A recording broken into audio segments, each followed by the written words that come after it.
6장 33절 우리 잘 아는 말씀이죠. 하나님의 공의를 구하라. 근데 이 공의를 구하는 게 그러니까 여러분 이제 마음에 새겨져야 되는데 자, 그 서기관이 되라. 주님 말씀하셨어요. 서기관이 되라. 그 나쁜 의미의 서기관이 아닙니다. 율법주의에 빠진 서기관이 아니고 일단 서기관은 실제로 하는 일이 뭐냐면 계속 성경을 필사하는 거예요. 성경을 필사하는 거예요. 여러분 이스라엘 백성들이 얼마나 성경을 사랑하고 경외했는지 아시죠? 그러니까 이분들이 성경을 거의 목숨 걸고 필사했다 이렇게 보시면 됩니다. 그러니까 성경을 필사하는데 이제 그 다음날 아침이 됐어요. 필사하기 전에 목욕하고 정결례죠. 정결례로 탁 하고 세부칠 들고 그러고서 이제 필사를 했단 말이에요. 뭐 이제 글씨를 쓸 수 있을 때부터 죽을 때까지 필사를 하니까 여러분 얼마나 많이 읽고 얼마나 많이 묵상을 하겠어요. 그것도 그냥 정신을 딴 데 팔고 하는 게 아니라 한자 한자 예수님 말씀대로 1.1획을 정말 온 마음을 다해서 그러니까 성경이 이렇게 여러분 사실 강대국도 아니잖아요. 근데 그런 나라를 몇 번이나 잃어버리고 수백 년 동안 주권도 없는 그런 민족이 성경을 목숨 걸고 지켜서 오늘날 우리가 이렇게 성경을 온전히 보는 거 아닙니까? 그러니까 이 서기관들의 역할이 컸단 말이에요. 서기관들이 성경을 이제 필사를 많이 하니까 당연히 성경에 대해서 깊이 있게 알게 되고 그러다 보니 우리가 말하는 성경의 말씀, 법리가 쌓이게 되고 법리가 쌓이니까 이제 서기관들이 무엇을 하냐면 성경 시대와 다른 지금도 상당히 이제 우리가 뭐 과학이나 문화로 인해서 다른 시대에 살고 있지만 그런 새로운 이슈들에 대해서 하나님 말씀을 가르치고 적용하고 답을 찾는 그런 역할들을 했단 말이죠. 그래서 예수님께서 너희들이 서기관이 되라 라는 말씀은 그러니까 우리 안에 말씀이 쌓여서 오늘 나에게 오는 여러 가지 일들에 대해서 하나님의 뜻이 무엇인지를 말씀을 근거로 너희들이 그러니까 이제 찾아서 오늘 말씀대로 그의 나라와 의를 구하라 라고 이제 말씀을 하시는 거예요. 자, 그래서 주님께서 서기관을 말씀하시면서 옛 것과 새 것을 그렇게 이제 때에 따라 가져온다. 옛 것이 필요할 땐 옛 것으로, 새 것이 필요할 땐 새 것으로. 그래서 그것을 우리가 뭐 이제 논리적인 방법으로 말하자면 연역적인 방법과 귀납적인 방법으로 하나님의 말씀을 적용하는 거다. 그러니까 고린도전서 2장을 보면은 성령 하나님께서 우리 안에 오셔서 영혼의 등불을 켜셔서 어떻게 하시느냐? 은혜로 보게 하신다. 이렇게 말한단 말이에요. 자, 여러분들이 월요일 내일부터 월, 화, 수, 목, 금, 토 이렇게 이제 일주일을 보냅니다. 일주일을 보내는데 월요일은 네모, 화요일은 세모, 수요일은 동그라미, 목요일은 육각형, 금요일은 점, 토요일은 그냥 선. 뭐 요런 날로 여러분 항상 뭐 비슷한 루틴도 있지만 그날 똑같진 않잖아요. 자, 그런데 나는 동그라미를 좋아해. 그러니까 일주일 동안 내 마음에 드는 날은 이 수요일밖에 없었던 거예요. 수요일밖에. 예. 그런데 고린도전서 2장 12절, 14절 이렇게 보니까 성령 하나님께서 우리에게 영혼의 등불을 밝히셔서 은혜가 무엇인지를 알게 하신다. 은혜로 나의 삶을 보게 하신다. 그러니까는 내가 예수님 안에 있어서 나는 은혜와 진리로 충만하구나. 이게 법리가 쌓여요. 나는 은혜와 진리로 충만하구나. 월요일은 마음에 난 동그라미를 좋아하니까 내 뜻대로 안 된 거야. 난 동그라미를 원했는데 월요일은 네모야. 그런데 은혜와 진리로 충만하고 성령 하나님께서 나에게 은혜를 알게 하시니까 월요일도 이제 은혜로 보게 하시는 거예요. 은혜. 화요일도 은혜를 보게 하시는 거예요. 뭐 수요일은 또 나랑 이치가 맞으니까 은혜. 목요일도 은혜. 금요일은 되게 실망스러웠는데도 은혜로 보게 하시고 토요일도 은혜로 보게 하시고 요게 말하자면 새 것. 연역적이죠. 그래 내가 은혜로우니까 나는 현실에서 동그라미를 원하는데 네모, 세모, 육각형, 점, 선 다양한 이런 일들이 나의 삶에 펼쳐질 때 하나님의 뜻은 나의 생각보다 높으니까 내가 이 성령 하나님께서 은혜로 깨닫게 하시는 것 그리고 예수님께서 내 안에 오셔서 은혜와 진리로 충만하시다라는 것을 믿어서 이 모두를 내가 이제 은혜로 보게 된단 말이에요. 그러면 이제 우리가 주일날 모입니다. 그죠? 주일날 모이는데 성령 하나님께서 그러면 이제 어떻게 하시느냐?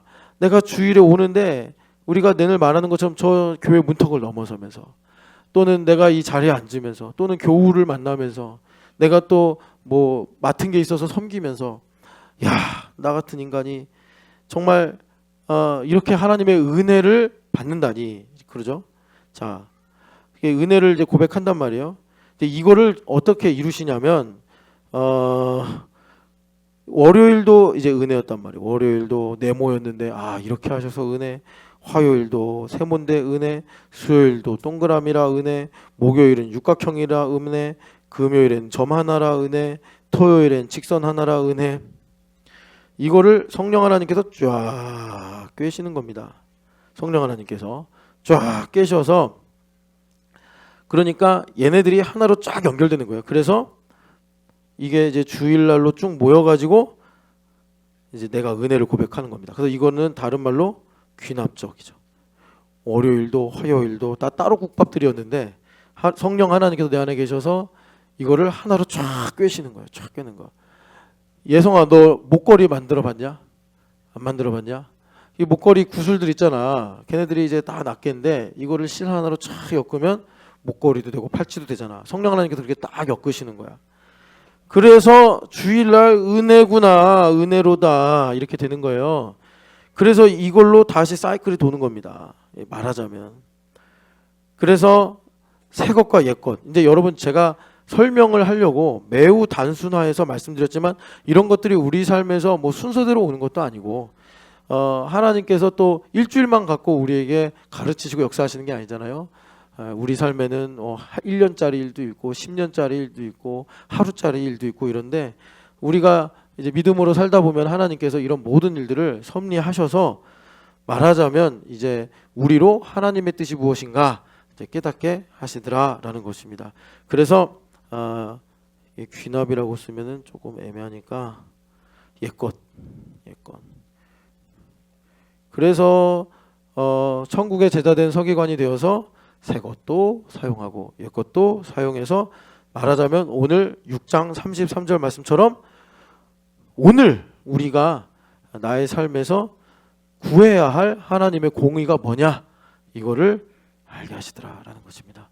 그러니까 여기 지우가 왔다 갔다 하는데 지우 엄마는 어디 갔어요? 저기 있구나. 그런데 우리 나리자매 이제 아기가 있잖아요. 그러니까 나리자매가 하나님의 공의를 믿어요. 그 공의는 이사야서 44장의 말씀처럼 나 외에 다른 신이 없다, 이거 아닙니까? 그런데 그 공의를 하나님께서 예수 그리스도의 십자가로 우리에게 나타내셨단 말이에요. 그러니까 우리가 하나님 외에 다른 신이 없다. 사실 이것은 알긴 알겠는데 실감하기까지는 좀 오래 걸리죠. 왜냐하면 먹고 마시는 문제도 아니고, 그리고 현실 속에서 그렇게 이 문제가 우리한테 아주 특정한 상황, 뭐 전쟁 중이거나 아니면은 뭐 내가 정말 극한의 문제 있을 때는 하나님의 다른 신이 없다, 이 말씀이 확 와닿을지 모르지만 평상시에는 우리에게 그냥 공기처럼 존재하는 말씀이라 우리한테 실감이 안 된단 말이에요. 그런데 이제 우리가 오늘 6장 33절 말씀처럼 너희는 먼저 그의 나라와 그의 의를 구하라. 그러면 나리자매가 금요일 날 이 이슈가 뭐였냐?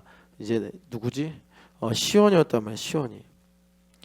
뭐 시온이가 아팠는지, 시온이가 어린이집 안 간다고 때를 썼는지, 아니면은 뭐 시온이가 엄마를 기쁘게 했는지, 뭐 여하튼 무슨 일이 있어서 금요일 날에 큰 주제가 시온이란 말이에요. 그런데 나리자매가 그러니까 천국의 제자된 서기관이 돼서 옛것과 새것을 가지고 자신의 삶에서 하나님의 공의가 무엇인지를 찾으니까 시온이는 내 딸이 아니라 하나님의 딸입니다, 이렇게 해서 구할 때 하나님께서 모든 것을 더하여 주시리라, 이런 섭리를 우리에게 베풀어 주신다라는 말씀입니다.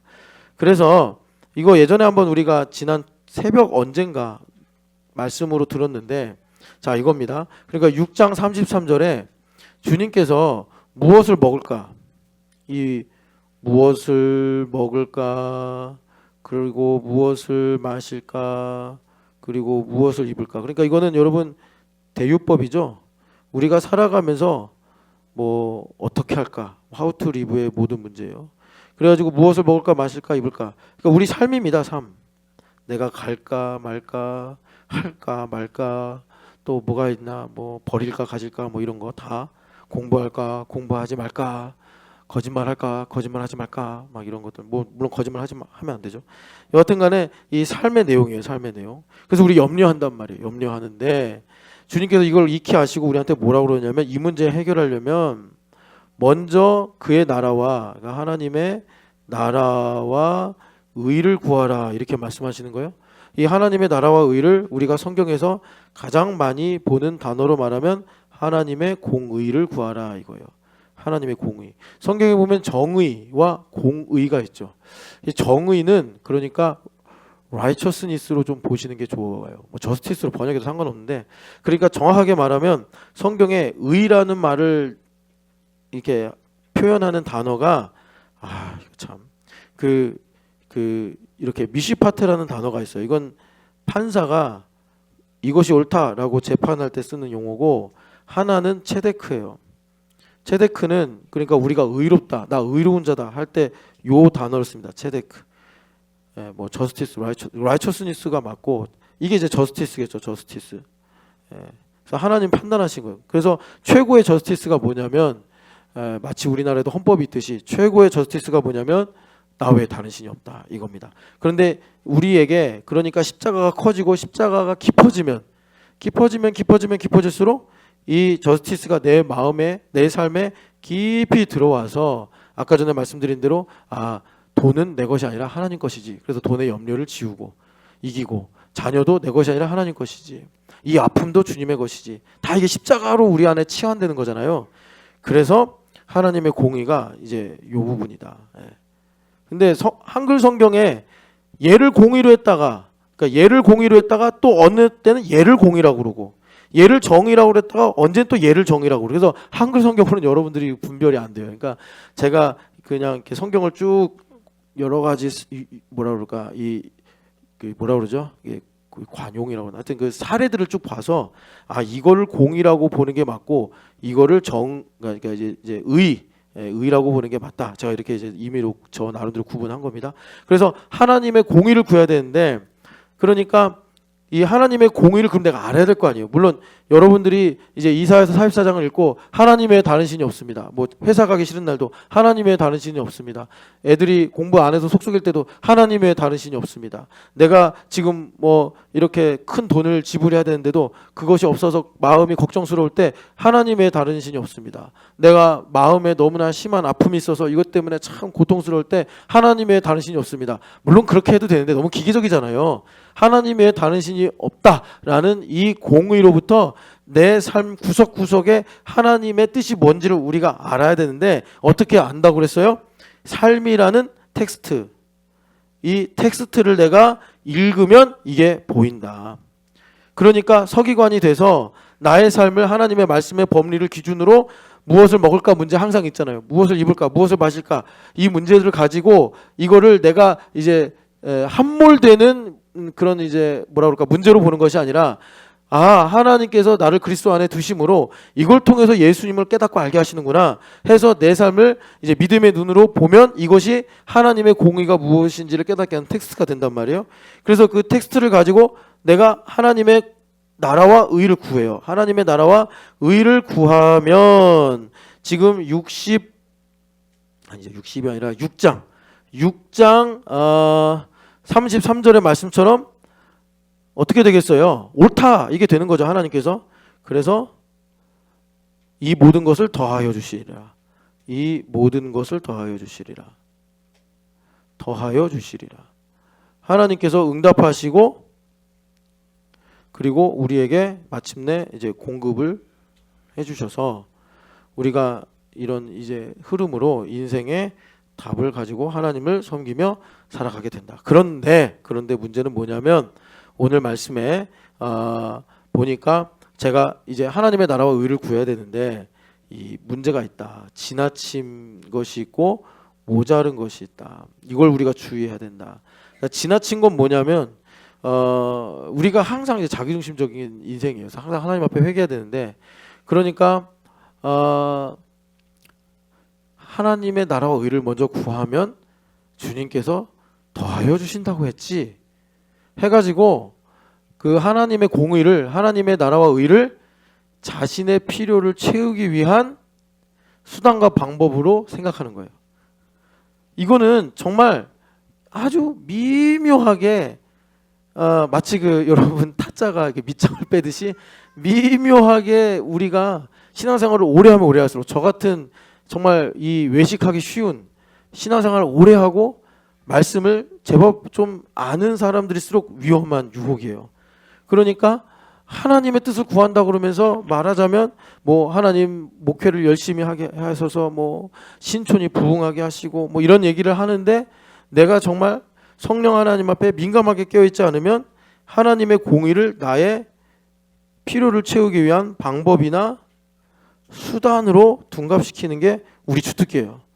그래서 이게 지나친 거죠. 이게 하나님 말씀을 믿는다고 하는데 하나님의 말씀을 많이 믿어서 지나쳤다. 이게 아니라 그러니까 내가 자기 중심에 치우쳐서 나도 모르게 하나님의 말씀을 나의 필요를 채우기 위한 방법으로 사용하더라라는 것입니다. 그래서 그 두 가지가 있어요. 두 가지가 뭐냐면 우리가 이제 말씀을 듣고 아멘 해서 뭐 주님을 위해 뭘 하겠습니다 이런 식으로 얘기하잖아요. 두 가지 경우예요. 보통 하나님께서 두 가지 경우인데 앞서거니 뒤서거니라고 보면 되는데 그러니까 하나님께서 이제 구한 건 구한 거니까 일단 하나님께서 그 이제 수납은 하십니다. 그래? 그러고서 그러니까 이제 말하자면 연단을 하시는 거죠. 거기에 섞여 있는 나의 욕심이나 뭐 나의 자기중심적인 생각들이 이제 사라질 때까지 그런 것들이 하나님의 일에 누룩으로 방해하지 않을 때까지 말하자면 하나님께서 내 힘을 쫙 빼시는 것입니다. 그러니까 연단을 오래 받으면 그렇게 이제 마치 뼈가 없는 그런 사람처럼 생각이 흐물흐물해져 가지고 여기다 갖다 놔도 저기다 갖다 놔도 뭐 옛날에는 여기다 갖다 놓으면 뭐 이게 싫다라고 그러고 저기 갖다 놓으면 저래서 싫다라고 하던 사람이 여기 갖다 놔도 좋다고 그러고 저기 갖다 놔도 좋다고 그러고 그래서 하나님께서 일단 하나님 주님을 위해 내가 이것을 하겠습니다 라고 기도했을 때 하나님께서 오케이 좋아 내가 너를 사랑해서 그 일을 내가 이루겠다 하셨을 때 첫 번째 케이스가 뭐냐면 그 일을 이루시기 위해서 내 안에 있는 아직 내가 모르는 여러 가지 나의 인본적인 생각들이 연단을 통해서 사라질 수 있도록 그렇게 작업하시는 방법이 있고 또 하나는 어떤 것이냐면 내가 그러니까 하나님을 위해서 이것을 하겠습니다. 그래요. 그러면요. 되게 재밌는데 이거 여러분 한번 잘 생각해 보세요. 되게 웃겨요. 자, 하나님의 계획이 하나님의 계획은 당연히 땅보다 하늘이 높은 것 같이 하나님의 뜻은 높다고 그러잖아요. 그러니까 큰 거 아닙니까? 큰 거. 그러니까 예를 들어서 우리 김진춘 목사님이 하나님 우리 시온이가 뭐 예를 들어서 쉽게 말합시다. 대학에만 좋은 대학에 가면 뭐 스카이에만 가면 하나님 제가 뭐 이렇게 뭐 시온이를 위해 뭘 하고 하겠습니다. 해서 이제 시온이의 인생을 향한 하나님의 뜻을 보면 뭐 지금 김 목사님이 이제 예를 드는 겁니다. 김 목사님이 이제 대학에 가는 거. 대학에 가는 걸 갖고 이제 기도했어요. 그래서 응답을 받았어요. 그래서 주님께서 우리 시온이를 뭐 이제 좋은 대학에 보내실 것이다 했는데 하나님의 계획은 훨씬 커요. 훨씬 커. 근데 이제 지금 예니까 김 목사님이 이제 시온이가 이런 대학에 가면 좋은 직장을 다니고 그래서 뭔가 이렇게 또 많은 기회도 갖고 영향력 있는 삶을 살고 나름대로 김 목사님이 이제 대학만 구한 게 아니라 대학 전후로 생각을 해서 이제 시온이의 인생의 어떤 청사진을 가지고 하나님 시온이를 이런 대학에 합격해 주시면 하면서 이제 기도를 하면서 하나님의 나라와 의라고 이제 구하고 했단 말이에요. 근데 하나님은 이렇게 큰 생각 갖고 있는 거예요. 큰 생각 갖고 있는 거예요. 여러분 이거 느낌이 안 오세요? 그래서 우리의 청사진하고 다르게 하나님께서 가신다니까요. 희한하게. 그래서 뭐 말하자면 시온이가 서울대학을 갔어. 유연이가 얼마 전에 서울대학교 이거 대학 과잠을 입고 다니던데 뭐 엄마의 야망이라고 그러면서 막 사람들이 그렇게 쓰더라고요. 그래서 저 경규 집사님, 박윤희 집사님의 야망이래요. 그래서 유연이를 지금부터 이제 막 세뇌시키는 거죠. 넌 서울대야. 그랬더니 얘가 서울대를 수석 졸업하고 선교사를 가는 거죠. 주님을 위해 헌신하리라 그러면서 선교사로 가고 하나님의 큰 그림이 있었던 거죠. 그럼 이제 윤희 집사님이 약간 이제 말로는 그렇게 못하죠. 야 이거 죽 써서 남 좋네. 남 좋은 일 했네. 예, 이제 이러겠지만 아니면 뭐 모르겠어요. 뭐 서울대 나와서 총신대 나온 목사님하고 결혼해가지고 그 저기 진명지성에서 사모님 그러잖아요. 서울대 나와가지고 일본에 가서 선교사 하고 계시잖아요. 뭐 사람들은 그럴 때 저 사람 서울대 나왔으니까 좋겠다 할지 모르지만 뭐 다 나름대로 쓰임 받겠죠. 그런 하나님께서 그렇게 이제 일을 하십니다. 그래서 여러분 다 하나님 영광을 위한 일이죠. 그래서 지나침이 있다. 이 지나침의 문제는 뭐냐면 우리가 자기중심성이 좀 클 때, 그래서 비중이 좀 클 때 하나님의 이런 공의를, 말씀을, 약속을 내 수단과 방법으로 사용하려고 하는 우가 있다.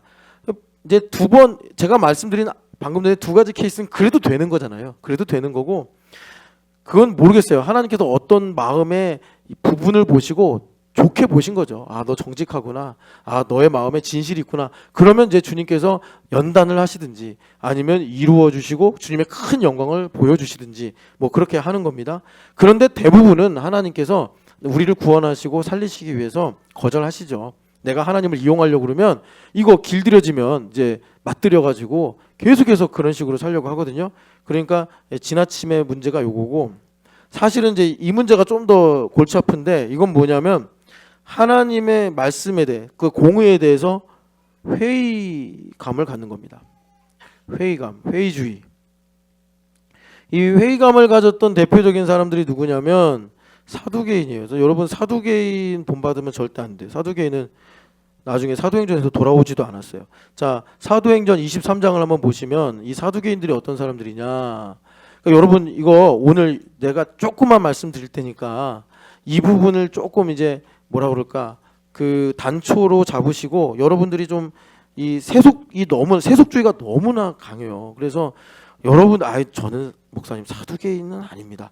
그렇게 생각하지 마세요. 저의 안에도 사두개인이 있어요. 그래서 정말 깨어 있어야 돼. 그 사두개인들의 대표적인 특징은 기도를 안 해요.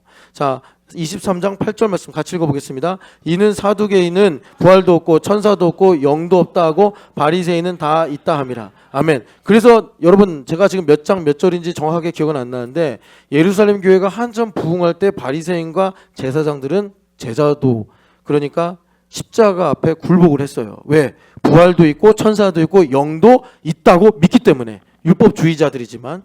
그런데 사두개인들은 돌아왔다는 얘기가 없어요. 사두개인들은 왜 여망이 없는 거죠? 부활도 없고 천사도 없고 영도 없는 거예요. 그러니까 결국 뭐가? 돈이 최고예요. 돈이. 권력이 최고고 지금 내 눈에 보이는 게 최고다 이러는 거예요. 여러분 이 사두개인들이 그 제사장 사독의 후예들이라고 자칭하는 사람들 아닙니까? 그러니까 자기들이 제사장으로서, 특별히 대제사장의 혈족으로서 정통파다라고 하는 사람들인데, 이 사람들이 신구약의 450년을 지나가면서 세속화돼서 부활도 없고, 그러니까 우리들의 맹점은 뭐냐면, 저의 맹점이라고 합시다. 저는 보수교회의 목사라서 설교할 땐 부활도 있습니다, 천사도 있습니다, 영도 있습니다 라고 설교하면서 실제로 우리의 위험한 맹점은 뭐냐면 실생활을 보면 부활도 없어. 그러니까 어렵고 힘든 일 오면 금방 낙심해. 그리고 천사도 없어. 그러니까 내 눈에 보이는 인과율 말고는 다른 것들은 아예 내가 생각하려고 하고 들으려고도 하지 않고 그냥 내가 가지고 있는 경험과 지식만 가지고 어떻게 하면 이 문제를 해결할까 하면서 결국은 낙심하고 정죄받고 그러는 게 천사도 없다 이거예요. 우리 얼마나 많이 그럽니까? 영도 없다. 그러니까 이 하나님의 지혜, 이 영적인 세계, 영적인 차원. 그래서 그 바울 사도가 성령 하나님 우리 안에 오셔서 우리 영혼의 등불을 밝히시면 장성한 자가 돼서 어떻게 된다고 그래요? 영에 속한 일을 분별한다. 근데 육에 속한 사람들은 영의 일들을 어리석게 생각한다. 그러니까 이런 내용을 예수님께서 마태복음 25장에 그 10처녀를 갖고 비유하셨잖아요. 그래서 맨 처음에 어리석은 5처녀가 기름통을 준비하는 슬기로운 5처녀들한테 어리석은 녀석들 그랬다가 예수님 더디 오시니까 뒤통수 맞고서 저 좀 들여보내주세요 했는데 못 들어갔다 그러잖아요. 그러니까 이 사두개인 같은 사람들이 영이 없다. 야, 못하러 유별나게 교회됨을 하고 뭐 40일을 하고 뭐 유별나게 그렇게 뭐 주말 캠프를 한다고 그러고 키즈 캠프를 한다고 그러고 그냥 영어 유치원 보내. 그냥 지금부터 7세 고시 해. 이러면서 인생을 사는 거예요. 여러분 이 세속에 물들면 안 됩니다. 우리도 그럴 수 있어요. 차라리 여러분 좀 진보적인 사상을 가지고 신앙생활을 하는 사람들은 야 지금 목사의 권위가 어딨냐, 야 지금 뭐 교회 건축이 어딨냐 이러면서 그 사람들은 그냥 스스로 자기가 그렇다는 걸 인정하는데, 우리들은 보수적 신앙을 지킨다고 하면서 부활도 있다, 천사도 있다, 영도 있다 하는데 우리가 정작 생각하고 선택하고 말하는 걸 보면 영도 없어, 천사도 없어. 그러니까 스스로 내가 그런 줄도 모르고 그냥 넘어갈 수 있다라는 것입니다. 자, 어디지요? 마태복음 22장 한번 보세요. 마태복음 22장 보면은 이 사두개인들이 이제 예수님을 공격하려고 시험을 하잖아요. 그때 이들이 계대법을 가지고 와서 아니 아직도 모세법을 따르니 이게 율법이 믿을 게 되겠습니까? 뭐 이런 질문이었어요. 그랬을 때 예수님께서 뭐라고 그러셨냐면 22장 29절 같이 읽어보겠습니다. 예수께서 대답하여 이르시되 너희가 성경도 하나님의 능력도 알지 못하는 거로 오해하였도다. 아멘. 그러니까 여러분 정말 제가 여러분들 괴롭히려고 하는 말은 아닌데 우리 교회는 보수교회잖아요. 그러면 말씀은 살아있고 능력이 있어서 그렇죠? 그래서 말씀은 양식이고 그래서 우리 성찬식도 이렇게 열심히 하는 거잖아. 그런데 왜 이렇게 성경을 안 읽어? 이 우리가 세속에 물들어서 그렇다니까요.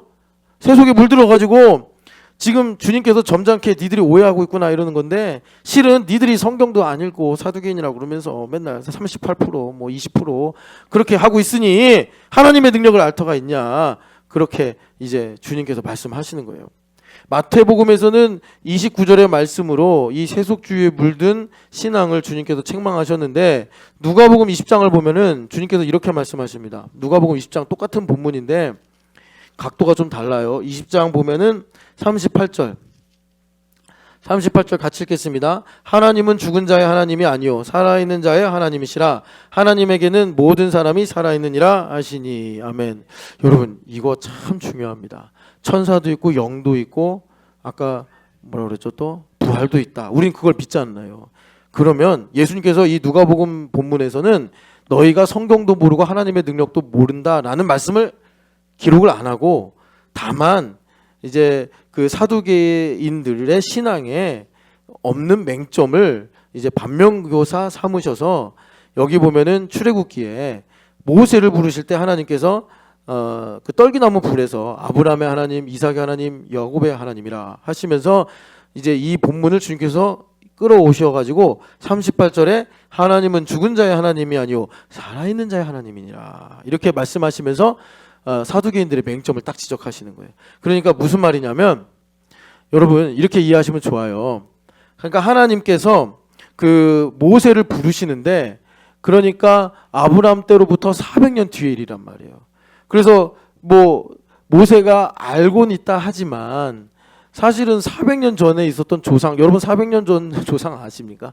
근데 하여튼 그 요게벳이 열심히 가르쳤는지 우리가 이집트에서 태어나서 이집트 말을 쓰지만 우리의 조상은 아브라함이고 이 아브라함이 어떻게 해서 가나안 땅에 왔고 우리의 뿌리는 셈족이며 이 셈족들이 가졌던 구전이 있는데 그것은 아담과 하와가 선악과를 먹었다는 것이고 이런 것들을 그 당시 이제 성경책이 없으니까 부모님으로부터 구전으로 들어가지고 귀에 박히도록 그렇게 전달됐단 말이에요.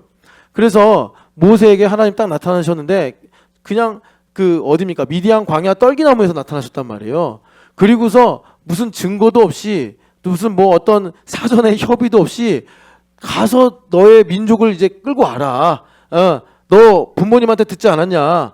아브라함 할아버지 있었지 않았냐? 그 아브라함 할아버지한테 하나님께서 약속하셨다는 것 너 들었지? 하면서 이제 내가 가나안 땅으로 인도하려고 한다라는 말씀을 하시는데 모세가 그런다고 뭐 여러분 그 말하자면 알겠습니다. 아멘. 이럴 수가 있겠냐고요. 모세도 이성이 있고 상식이 있는데 그런데 그걸 가지고 이제 하나님께서 예수님께서 그 사두개인들의 신앙에 그러니까 매우 영적인 회의감에 빠진 사두개인들의 신앙의 맹점을 덮으시면서 우리에게는 어떤 신앙을 가져야 된다라고 말씀하시냐면 모든 사람들이 살았느니라.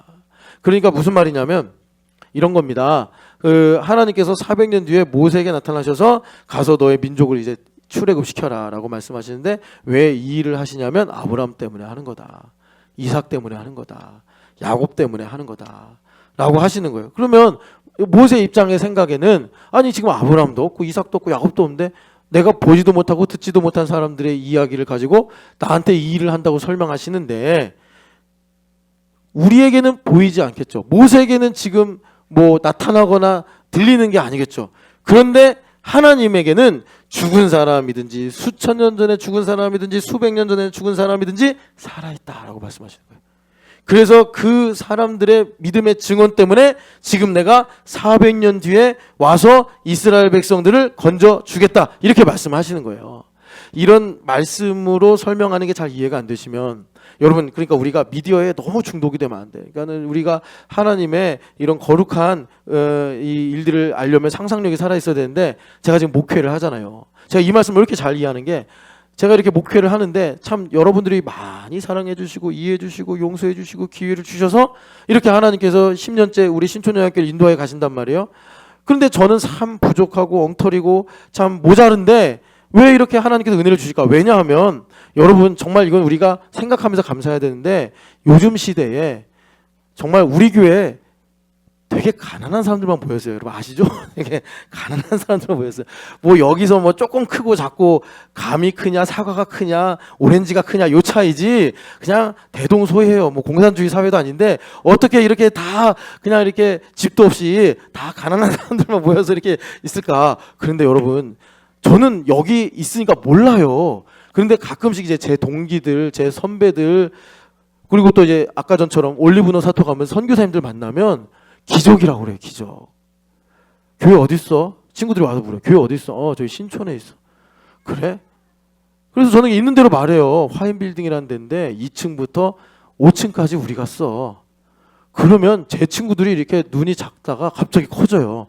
그러면서 비결을 가르쳐 달라는 거예요. 아, 비결이 없는데. 그러니까 이제 염탐을 하는 거예요. 유튜브에 와서. 이상한 걸 하는 거예요. 교회됨 40이라고 막 소리 막 지르고, 제가. 그러니까 막 제 동기들은 제가 원래 저런 애가 아니었는데 왜 저는 이상한 걸 하면서, 이거 보면 없어질 것 같고 약해질 것 같은데 왜 교회가 유지가 되고 계속 성장을 하네. 여러분, 여러분들 다 각자 또 하나님의 섭리와 은혜가 있겠지만 저 개인적으로는 그래요. 제 아버지 돌아가셨지만 하나님께 살아있는 존재잖아요. 그러니까 제 아버지, 저의 그 기도 제목 중에 하나가 뭐였냐면, 왜 제 아버지는 예수님 믿고 죽을 때까지 새벽 예배를 한 번도 안 빠졌는데 버스 운전하면서 12시 넘어 퇴근하고 4시 반에 일어나서 교회차 운전하고, 그리고 그렇게 이제 평생 사셔서 저처럼 건강하신 분인데 58에 하늘나라 가셨단 말이에요. 그러니까 우리 아버지가 그렇게 왜 30년 동안 죽어라 새벽 예배를 했는데 부자가 된 것도 아니야, 인정받은 것도 아니야, 그냥 뭐예요? 하여튼 노비처럼 그렇게 일하다 가셨단 말이에요. 왜 그래야 됐습니까? 왜 그래야 됐습니까? 했는데 이 말씀이 답이에요. 그러니까 여러분, 성경에 보면은 이스라엘 백성들이 막 우상 숭배하고 막 하나님 말씀 안 듣고 그럴 때, 여러분 역사서에 뭐라고 합니까? 다윗을 기억하셔서. 다윗이 기도하고 다윗이 하나님 그렇게 사랑하고 그렇게 춤추며 찬양하던 걸 하나님 기억하시면서 하나님께서 그들에게 용서를 주시고 기회를 주시고 은혜를 주셨다, 이런 말씀 아니겠어요? 그러니까 물론 내 친부모님의 기도도 있겠지만 또 우리 믿음의 선배들의 기도도 있고 더 나아가서 예수님의 기도도 있고, 그래서 우리가 하나님의 은혜를 누리고 살더라라는 것입니다. 그러니까 잘 보세요. 우리가 살면서 많은 일들이 되고 안 되고 합니다. 그런데 우리가 생각하는 인과율은 내가 알거나 이해하는 것만 가지고 볼 수밖에 없지만, 하나님께서 그분의 섭리 가운데 우리 인생에 어떤 일을 이루시고 행하시는 것은 내가 알고 있는 것보다 더 큰 인과율을 가지고 주님께서 일을 하시더라라는 것입니다. 그래서 여러분, 이게 크게 이제 하나님을 크게 보기 시작하면은 이런 거예요. 그러니까 강성모 집사님이 일본 선교를 믿고 이 일본 선교를 위해 기도할 때 강성모 집사님의 하루의 1초는 일본인 1억 2,800만의 1초란 말이에요. 강성모 집사님이 오늘 하루를 무픽에서 일하고 집에 와서 뭐 이렇게 또 집안일하고 하는 이런 하루는 하나님께서 강성모 집사님을 일본 선교의 영광에 태우시면 그 하루는 1억 2,800만 일이란 말이에요. 800만 일. 이렇게 우리를 살게 하신다는 겁니다. 모르면 모르는 거고. 그러니까 주님께서 강성모 집사님이 만약에 그런 믿음을 갖고서 이제 하나님을 즐거워 기뻐하고 살아가면 하나님께서 어찌 강성모 집사님을 정말 기뻐하시고 사랑하지 않으실 수 있겠냐. 그래서 아까 말씀드린 대로 모자름이라는 게 뭐냐면 우리의 눈이 이제 세속주의의 영향으로 갇히는 거예요. 그래서 눈에 보이는 것만 가지고 내 들리는 것만 가지고 판단하고 결정하다 보면은 아이고 하나님 약속이 어딨어 이러면서 사두개인들처럼 회의감에 빠져서 그러니까 먼저 그의 나라와 그 일을 구하라 이런 말을 내가 듣고 뭐 또 내가 안다고 하더라도 당장 이거 먹을 거 지금 해결해야지 마실 거 해결해야지 이렇게 모자른 선택을 하게 되더라라는 것입니다. 그래서 지나친 거나 모자른 것이나 공통점은 뭐예요? 뭐냐면 바로 이제 자기중심성. 그래서 여러분 있잖아요. 이 자기중심성이란 문제가 우리가 그리스도 예수와 함께 십자가에 못 박혔나니 하면서 분명히 내 안에서 이제 하나님 중심으로 바뀌지만 우리가 오늘만 살고 끝나는 게 아니라 쭉 살잖아요. 내일까지. 그리고 또 몇 년을 더 살고 몇십 년 더 살게 되는데 인생의 이 흘러가는 시간 속에서 이제 공의롭게 하나님의 이 은혜 그러니까 십자가에 대한 믿음이 커지지 않으면 신앙생활을 하는 것 자체가 나에게 그러니까 오히려 해가 될 수 있다. 왜냐하면 10년 지난 나는 시간을 이렇게 10년을 지나오면서 변한단 말이에요. 말하자면 뭐 내가 성장을 안 하면 완고해지기를 하든지 아니면 내가 이것저것을 알고 경험하면서 내가 변하고 내가 성장하고 내가 지식이 많아지든지 경험이 쌓이게 된단 말이에요. 그런데 십자가는 그대로야. 10년 전의 십자가나 지금의 십자가가 그대로야. 그러면은 비교적으로 어떻게 되겠습니까? 십자가가 작아지는 거고 내가 커지는 거니 10년 신앙생활 한 것이 축복이요. 지경이 넓어지는 기회가 아니라 오히려 내가 더 완악해지고 내 생각이 더 강해져서 하나님을 이전보다 내 방법과 내 수단으로 사용하는 지나친 삶을 사든지 아니면 10년 생활을 해보니까 이제는 세상을 다 알게 돼가지고 아이고 10년 전에는 목사님이 뭐 이거 하면 된다고 그러고 저거 하면 된다고 그래서 내가 순수하게 받아들이고 해봤는데 되는 거 하나도 없네. 그러니까 하나님의 나라와 의를 구하라. 이건 우리 위로하려고 하시는 말씀이고 무엇을 먹을까? 무엇을 빌까? 이거 내가 어떻게든 미래에 대한 대안을 찾아가지고 해결해야지. 이런 이제 사두개인들과 같은 회의주의에 빠지게 되더라라는 것입니다.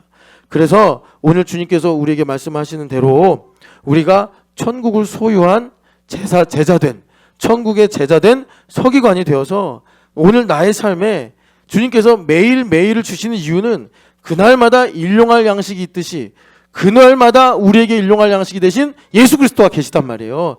예수님을 알고 예수님과 가까이 하고 그렇게 될 때 주님께서 아까 전에 우리가 읽은 마태복음 6장 33절의 말씀처럼 너희는 먼저 그의 나라와 그의 의를 구하라. 이 모든 것을 더하여 주시리라. 그래서 주님께서 우리의 삶에 순환과 번성의 삶을 더하여 주시더라라는 것입니다. 그래서 다시 한번 말씀을 드리면 세상 사람들은 예수님도 모르고 하나님도 모르기 때문에 당연히 흑암에서 나에게 일어나는 모든 일들을 염려하는 문제로 받아들인단 말이에요.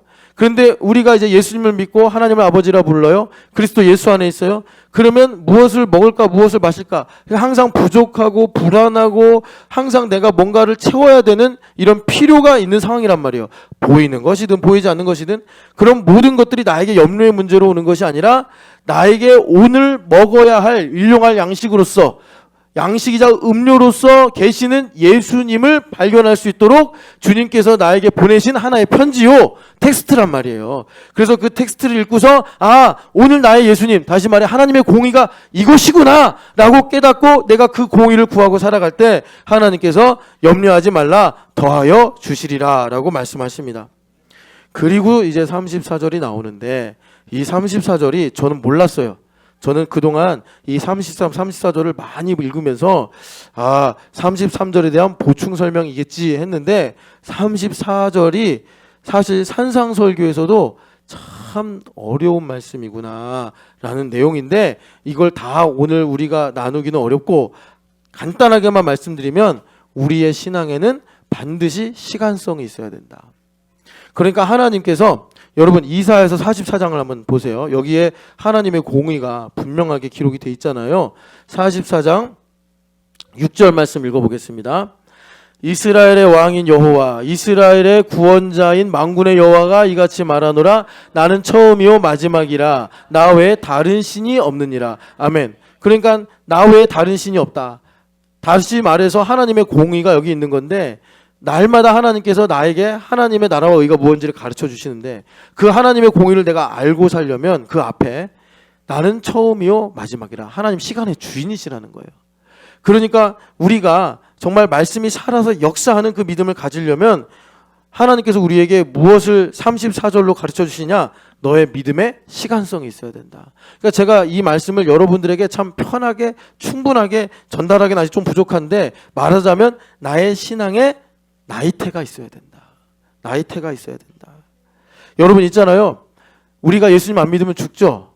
죽어서 무저갱에 간단 말이에요. 무저갱의 뜻이 뭐예요? 바닥이 없는 갱도라는 거예요. 그러니까 거기에는 시간이 없는 거예요. 끝없는 고통이 있는 거예요. 그래서 전도서에서 뭐라고 그러시냐면 헛되고 모든 것이 헛되도다 그러잖아요. 우리 안브라자는 인도 출신인데 인도가 인류에 기여한 게 뭐죠? 영을 발견했다는 거예요. 영. 그 컴퓨터 보면 널이라고 그러나 그거 있잖아요. NULL. 이게 뭐가 아니라 있다가 없다 이라는 얘기예요.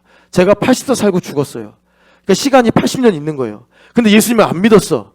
그러니까 vanity, 늘 이렇게 되는 거예요. 영어로 누리 맞아요? 널이 맞아요? 널이 맞아요? 널. 있는데 없다. 그러니까 무저갱에 가는 거예요. 그러니까 우리의 신앙에는 반드시 시간성이 있어야 된다.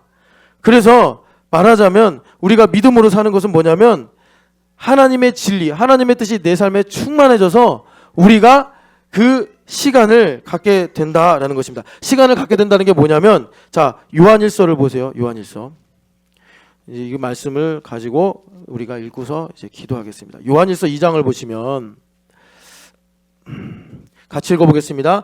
2장 17절입니다. 이 세상도 그 정욕도 지나가되 오직 하나님의 뜻을 향하는 자는 영원히 거하느니라. 아멘. 믿음에는 반드시 시간이 있다는 거예요. 불신에는 시간이 없습니다. 그러니까 죽으면 있었는데 끝인 거예요. 헛되다, 널, 없다 이렇게 되는 거예요. 그런데 17절 보니까 세상도 지나가고 정욕도 지나간다. 이 정욕이라는 게 자기중심인데 갈라디아서 6장 14절 보면은 그리스도 십자가 외에 결코 자랑할 것이 없다. 왜냐하면 십자가에서 세상도 죽고 십자가에서 나도 죽었다. 정욕과 세상도 지나갔다. 이 말은 뭐냐면 세상도 지나가고 정욕도 지나가는데 뭐만 남았다는 거예요. 십자가로 말미암아 하나님의 공의, 하나님의 뜻만 남았다라는 거예요. 그러니까 내가 살아가는데 우리가 무슨 특별한 일을 해서 하나님께 영광 돌리고 이러는 게 아니라 우리 일상에서 하나님의 뜻이 무엇인가 나의 삶을 텍스트로 보고 읽고 깨달아 내가 믿음으로 살아갈 때 그 시간만이 나에게 참된 시간이 되는 거예요. 예, 그래서 그것이 나중에 영광이 되고 상급이 되는 거겠죠. 그래서 영원히 거하느니라. 그러니까 참 아직 우리가 다 알 수는 없는 거지만 영생을 얻는다, 영원히 산다. 이건 뭐냐면 지금 우리가 알고 있는 시간과는 다른 법칙이겠지만 영원한 시간 속으로 들어간다. 그러나 심판을 받아서 내가 믿지 않고 죽게 되면 어떻게 되느냐? 심판을 받아서 시간이 없고 무저갱으로 들어가서 끝없는 고통 가운데 살아간다. 이런 것입니다.